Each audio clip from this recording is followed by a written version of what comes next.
Life in the sea బాగుంటుందని విన్నాను, కానీ ఇప్పుడు వెళ్ళి చూద్దాం సీ లైఫ్లో. చెల్లియో చల్లకో ప్రేమనే అందుకో నూటికో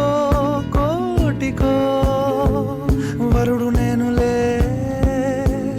నిన్నటి జన్మలో పుణ్యమే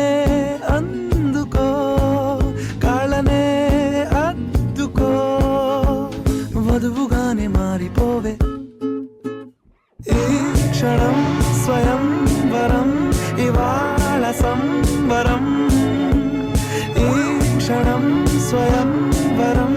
ఇవాళ